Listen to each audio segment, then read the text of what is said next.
बिस्मिल्लाहिर्रहमानिर्रहीम। अस्सलाम वालेकुम नाज़रीन, आप देख रहे हैं प्रोग्राम हकीकत क्या है। मैं हूं सोनिया सत्ती। चेयरमैन पीटीआई इमरान खान साहब को गुज़िश्ता रोज़ अडियाला जेल मुंतकिल कर दिया गया है। हालांकि पीटीआई की जानिब से, चेयरमैन पीटीआई की जानिब से मुसलसल ये कहा जाता रहा कि मुझे जो है वो अटक जेल में ही रहने दिया जाए, लेकिन इससे पहले पीटीआई के वकला की जानिब से मुसलसल ये कहा जाता रहा, बल्कि Lahore high court, Islamabad high court में बी क्लास सहूलियात की फराहमी के लिए दरख्वास्त भी दी गई थी, जो कि अटक जेल में सिरे से मौजूद ही नहीं हैं। और जब अदालत की जानिब से उन्हीं के वकला की जानिब से दी गई दरख्वास्त पर फैसला आया तो फिर मौक़िफ़ बदला। मीडिया पर ये खबरें भी चली कि चेयरमैन पीटीआई ये कह रहे हैं कि वो अटक जेल में मुतमईन है, अब वो मूव नहीं करना चाहते। तो दूसरी तरफ उनके वकला की जानिब से एप्लीकेशन, तो ये तजाद बेसिकली था क्या, इस पर बात करेंगे। क्या इस सियासी कंजम्पशन के लिए रवा रखा गया, सियासी फ़ायदा उठाने के लिए?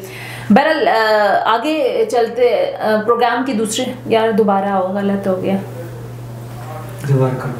अस्सलाम वालेकुम नाज़रीन, मैं हूँ सोनिया सत्ती और आप देख रहे हैं प्रोग्राम हकीकत क्या है। नाज़रीन, नून लीग के मुशाहिद हुसैन सैयद ने गुज़िश्ता दिनों एक इंटरव्यू देते हुए बात की। उन्होंने कहा कि चेयरमैन पीटीआई से अगर कोई बात होगी तो वो अब जो चीज़ होगी वो मदर ऑफ ऑल डील्स होगी।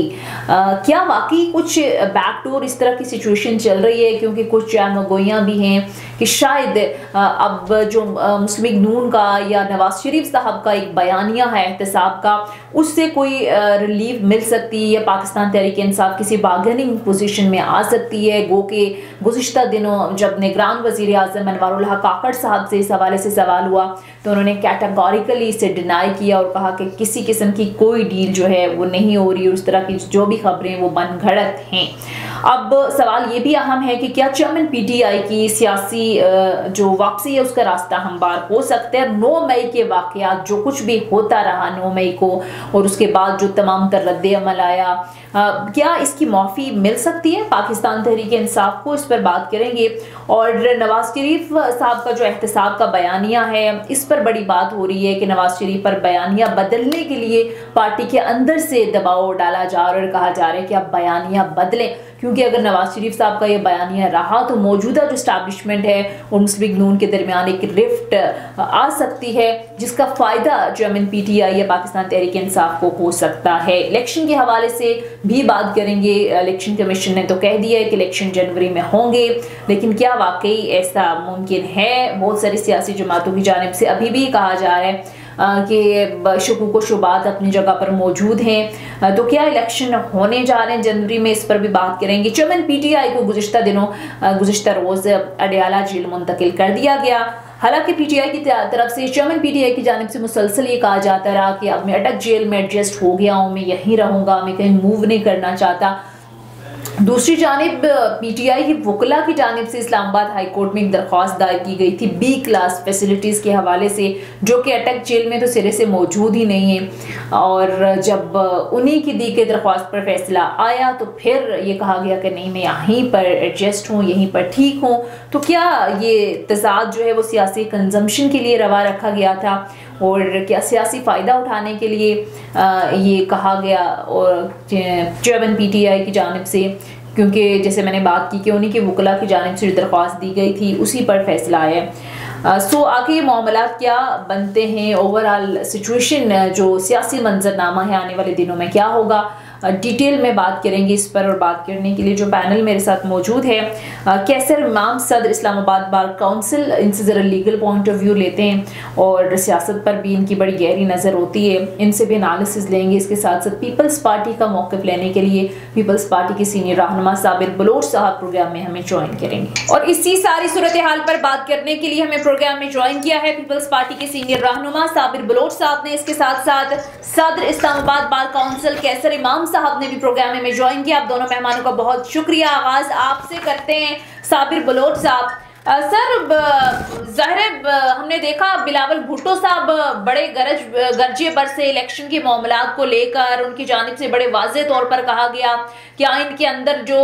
चीज़ दी गई है उससे एक दिन भी आगे इलेक्शन नहीं जाने चाहिए। अब कुछ उनकी जानिब से भी हम देख रहे हैं कि पिछले कुछ अरसे से खामोशी है, उस तरह के बयानात नहीं आ रहे। दूसरा सर, एक नई सियासी जमात बनने की भी बड़ी बाज़गश्त हो रही है फिर नून लीग के मुशाहिद हुसैन सैयद की जानिब से 1-2 दिन पहले एक बयान दिया गया। उन्होंने कहा कि अगर पीटीआई चेयरमैन पीटीआई के हवाले से कोई बात होती है तो वो मदर ऑफ ऑल डील्स होगी। तो सर तमाम तर सूरत हाल पर आपका क्या स्टांस है? कुछ ऐसी खबरें आपके भी नॉलेज में है कि किसी हद तक कोई डील चल रही है?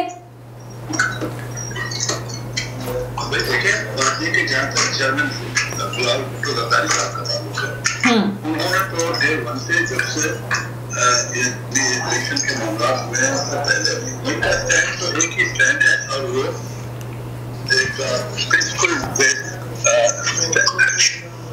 उन्होंने कहा था जी का टाइम दे दें, वक्त दे दें, बताएं कब करेंगे, ये न कहें कि जी इलेक्शन से आप अपने आप को दूर रखें या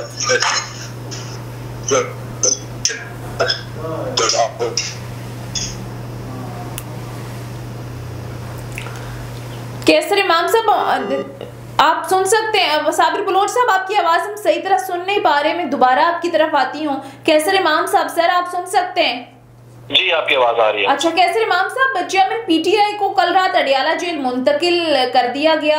हमने देखा कि पीटीआई की तरफ से मुसलसल ये कहा गया कि अटक जेल में मुंतकिल नहीं होंगे। मीडिया में रिपोर्ट्स ये चली कि चेयरमैन पीटीआई ये कह रहे हैं कि चूंकि हम एडजस्ट हो गए अटक जेल में तो हम नहीं जाएंगे। इससे पहले तो मुसलसल उनकी वकला की तरफ से इस्लामाबाद हाई कोर्ट में बी क्लास सहूलियात की फ्राहमी के लिए दरख्वास्त दी जाती रही। तो सर ये आपको लगता है कि ये तजाक सियासी कंजप्शन के लिए रवा रखा गया या वाकई दरख्वास्त के मुताबिक जो उनकी वकला की जानिब से दी गई उसके मुताबिक एक फैसला आया है अदालत का? मेरे ख्याल में तो जो एप्लीकेशन फाइल की गई थी उस एप्लीकेशन के जो कंटेंट्स थे वो यही थे कि क्वेश्चन ये अराइज हुआ था कि इमरान खान साहब को अटक जेल के अंदर क्यों रखा गया है। ये एक जेल टू जेल एक वेरी करता है फैसिलिटीज के हवाले से कि कुछ जो जेल हैं वो चूंकि बड़े सिटीज में होने की वजह से उनमें जो फैसिलिटेशन का लेवल है वो कंपैरेटिवली बेहतर है than to the other jails के जो छोटे डिस्ट्रिक्ट्स के अंदर हैं जो वहां पे मौजूद हैं। तो पीटीआई का मौकफ यही था कि कोई रीजन नहीं है कि इन्हें अटक जेल में रखा जाए, चूंकि अडियाला जेल जो है वो इस जुरिस्डिक्शन में है और यहाँ पर ही चूंकि केस जो है वो ट्राई भी हुआ तो इसलिए इस जेल में रखा जाना चाहिए, यही मौकफ था पीटीआई का।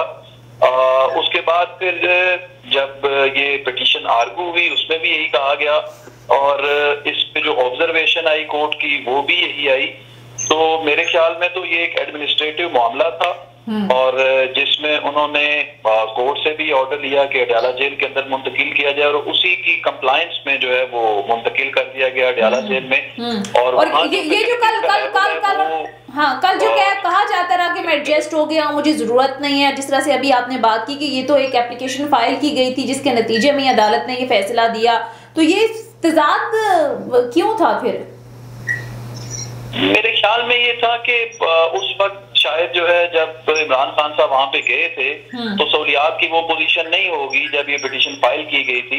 सब्सिक्वेंटली वो पिटीशन तो फाइल हुई थी जिसमें प्रोसीडिंग्स भी हो रही थी, लेकिन जब जो है चेयरमैन साहब से राब्ता किया होगा और अभी जो करंट सिचुएशन थी उस पे उनसे ब्रीफिंग ली होगी जो क्लाइंट्स की इंस्ट्रक्शंस होती हैं, तो शायद एट द 11th आवर उन्होंने कहा हो कि अब मैं यहाँ पे एडजस्ट हो गया हूँ और मुझे जरूरत नहीं है। लेकिन चूंकि कोर्ट के सामने एक मैटर था उसको प्लीड भी किया गया तो फिर कोर्ट ने अकॉर्डिंगली जो है वो उसको डिसाइड किया जो पिटीशन में लिखा हुआ था उसी के मुताबिक। ठीक है साबिर बलोच साहब आप सुन सकते हैं सर? जी जी बिल्कुल। अच्छा साबिर बलोच साहब, अब जाहिर है सियासी मंजरनामा कुछ बदलता हुआ नजर आ रहा है, कुछ मीडिया पर इस तरह की खबरें चाहे मगोइयां भी गर्दिश कर रही हैं कि शायद खान साहब से कोई डील या ढील उन्हें दी जा रही है। मेरा सवाल आपसे सर ये है कि 9 मई के वाकयात के बाद पीटीआई को माफी मिल सकती है? देखिए बात ये कि अगर खान साहब किसी से डील करेंगे तो ये एक कोई पॉलिटिकल इशू नहीं है, ये कोई पॉलिटिकल बात नहीं है। बात ये है कि 9 मई का जो वाकया हुआ, अच्छा अब आर्मी के जो एसेट्स हैं उन पे हमले किए गए, कोर कमांडर के घर पे हमला किया गया, जो कुछ भी हुआ वो ये बात उनकी तरफ से था, उनकी वजह से था। और अगर वो अपने यानी वो अगर उसको माफ करना चाहते हैं या उसके साथ कोई डील करना चाहते हैं तो सियासतदान इसमें क्या कर सकते हैं। लेकिन मैं नहीं समझ रहा हूँ कि इस किस्म की जो लोग क्रिमिनल्स हैं, जो जिन्होंने क्राइम किया है, तो क्रिमिनल को जो है ना उसकी सजा मिलनी चाहिए, उसकी कम से कम जो है ना वो, ताकि कोई ऐसी हरकत न कर सके। अगर इन इश्यूज पे, इन बातों पर अगर वो डील करेगा, अगर डील करेगा तो फिर तो ये एक जो है ना एक एनकरेजमेंट हो जाती है, एक बात बन जाती है कि भाई के आइंदा भी तो इस किस्म के वाकयात जो है पैदा होंगे, और जब पैदा होंगे खुदा ना खास्ता तो फिर ये कहा जाएगा कि जब किसी और से डील किया गया, जब किसी और के साथ इन इश्यूज पे बात की है तो फिर हमें हमारे साथ भी की जाए। तो अब ये है कि मुझे इन चीजों का पता नहीं है, लेकिन कोई सेंस तो नहीं बनता कि जी ये कोई डील हो या कुछ इस तरह कोई एक बात हो।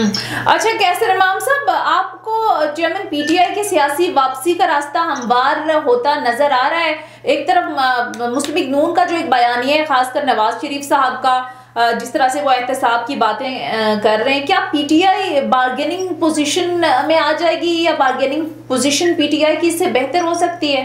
आपका एनालिसिस क्या कहता है?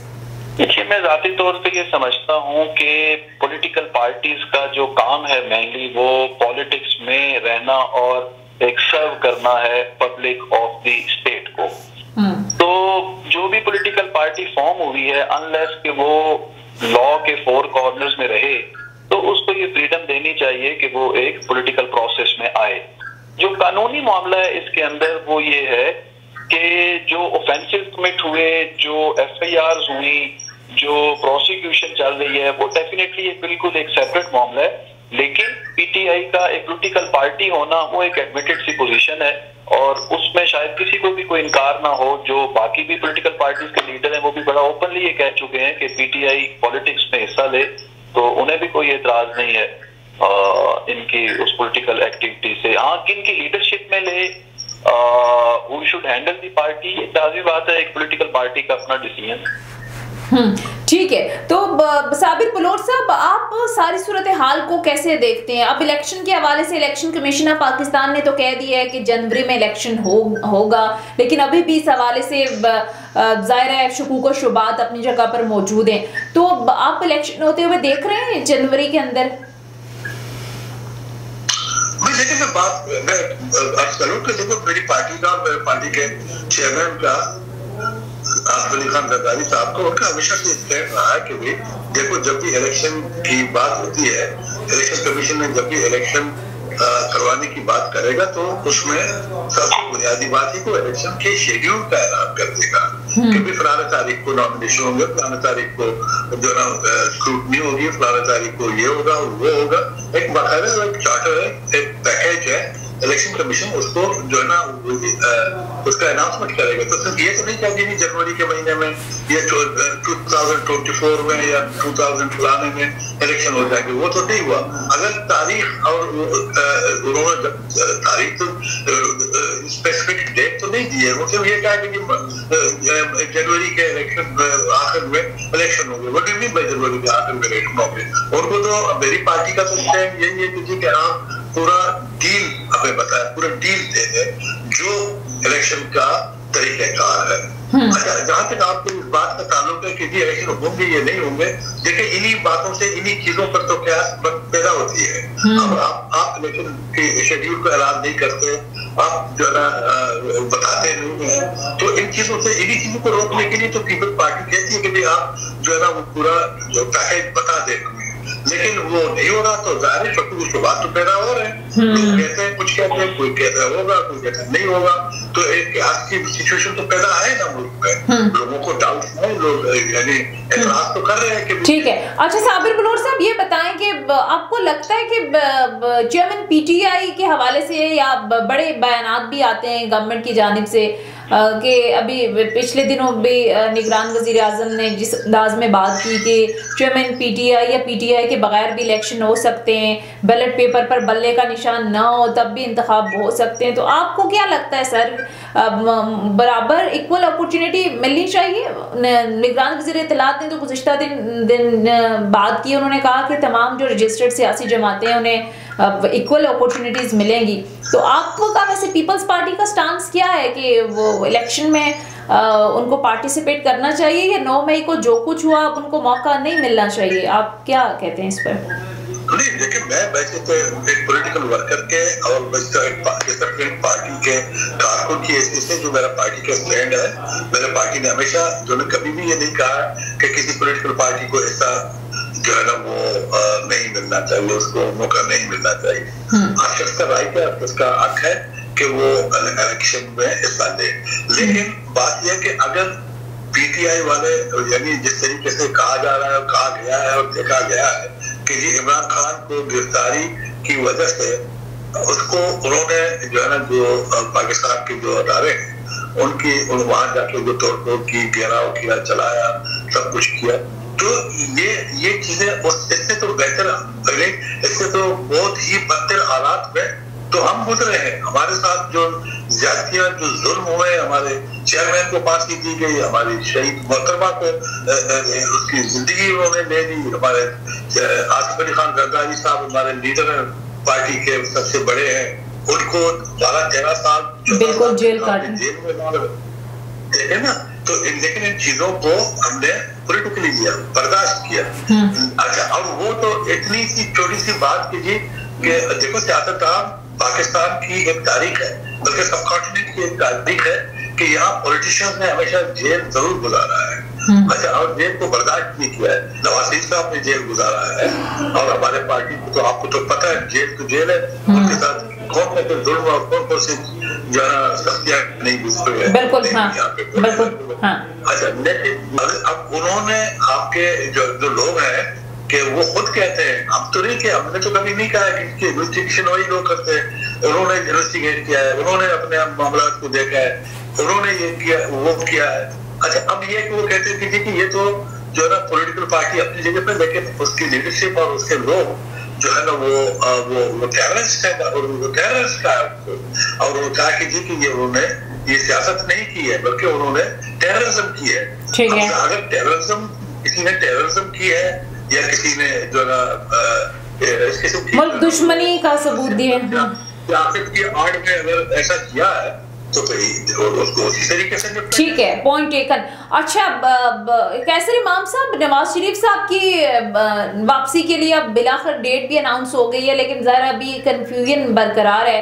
आपको लगता है कि कानूनी तौर पर अभी उनके लिए मुश्किलात हैं? गुज़िश्ता दिनों जो निगरान वज़ीर दाखिला ने भी एक बयान दिया, बाद में फिर उन्होंने उस बयान की वजाहत भी दी।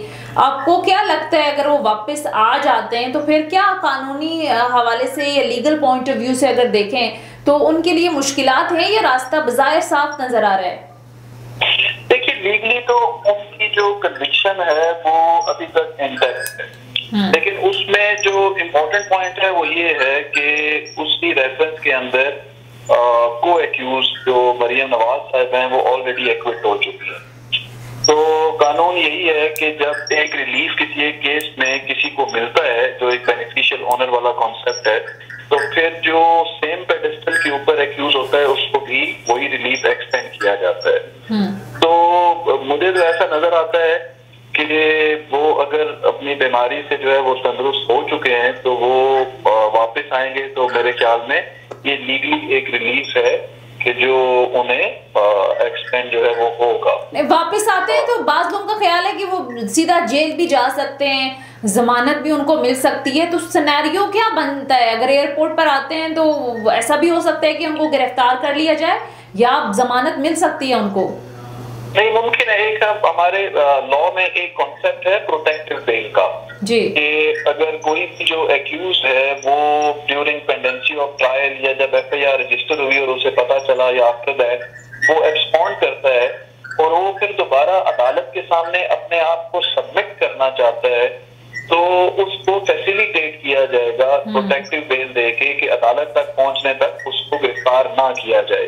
तो देयर आर ऑप्शंस के जो अवेल की जा सकते हैं। वो तो कह रहे हैं वो सीधा मीनारे पाकिस्तान आएंगे जलसे पे, वो जलसा करने के लिए पहुंचेंगे या एयरपोर्ट से डायरेक्ट उन्हें अदालत जाना होगा पहले?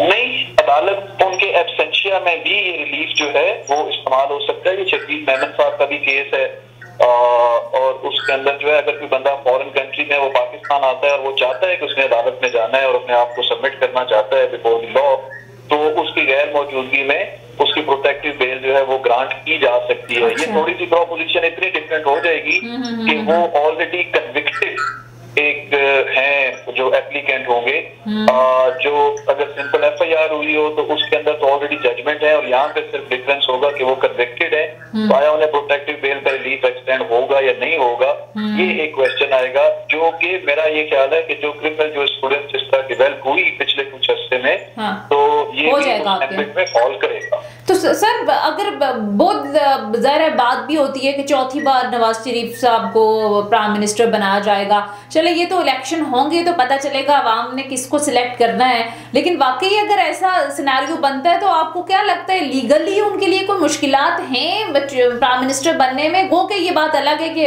अवाम सिलेक्ट करती है नहीं करता है वो तो इलेक्शन के बाद पता चलेगा, लेकिन कानूनी तौर पर हाई रुकावटें उनके लिए हैं प्राइम मिनिस्टर बनने के लिए? जी मौजूद है। देखिए कुछ जजमेंट्स ऐसी हैं जिसमें उनका नाम भी आया, जो सुप्रीम कोर्ट से वो जजमेंट्स हैं जिसके अंदर जो पार्टी की चेयरमैनशिप है और जो बाकी चीजें हैं उस हवाले से देयर आर क्वेश्चन, लेकिन वो सारे जो लीगल क्वेश्चन है वो सेटल हो सकते हैं। वो उसके ऊपर जो है वो कोई ऐसा नहीं है, कोई ऐसी अनहोनी चीज नहीं है कि जो लीगली सेटल ना हो सके। उन मैटर्स को जो है वो एजिटेट किया जा सकता है, और हमने देखा कि इससे पहले भी बहुत लंबे अरसे की उनके एग्जाइल था, वो वापस आए थे तो उनकी अपील जो है वो सुप्रीम कोर्ट में सुनी थी और फिर उसमें रिलीज भी दिया था, वो सारे जो क्वेश्चन थे उनको वो देके, तो ये मुमकिन है कि ऐसा हो, और वो इलेक्शन में अगर वो आते हैं और इलेक्शन जो है वो मूव जीतती है तो ये मुमकिन है कि वो PM के लिए ठीक है। अच्छा साबिर बलोच साहब, अब तो इलेक्शन नवाज शरीफ साहब ने आने की डेट बाकायदा तौर पर अनाउंस भी कर दी, लेकिन पीपल्स पार्टी के कुछ शिकवे गिले भी नजर आ रहे हैं नून लीग से, जैसे बिलावल भुट्टो से जब सवाल है उन्होंने कहा कि हमें लेवल प्लेइंग फील्ड नहीं दे रही, पूछा कि कौन नहीं दे रहा, उन्होंने कहा नून लीग नहीं दे रही, तो क्या शिकवे शिकायत है? नवाज शरीफ साहब की वापसी को आप कैसे देखते हैं? नवाज शरीफ साहब को पूरा हक है कि वो आके पाकिस्तान में अपना रोल प्ले करे।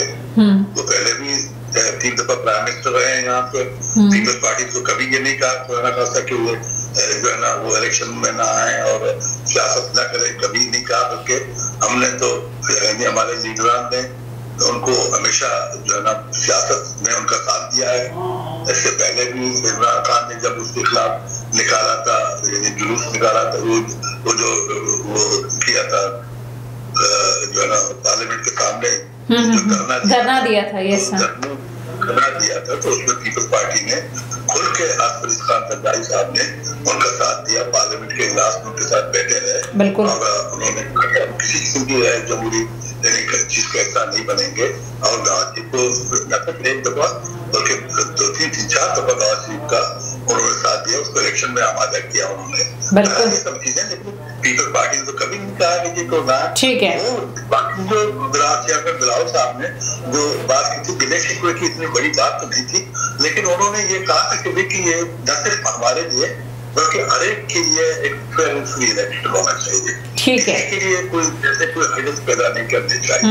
अभी जो गवर्नमेंट जो बनाई गई है उसमें जाहिर है कि यानी नवाज शरीफ के आदमियों की तादाद काफी है, बहुत ज्यादा मिनिस्टर वजीर जो दिए गए वो नवाज शरीफ के, तो ये चीजें ठीक है, पॉइंट टेकन। बहरहाल वक्त खत्म हो गया सर, बहुत बहुत शुक्रिया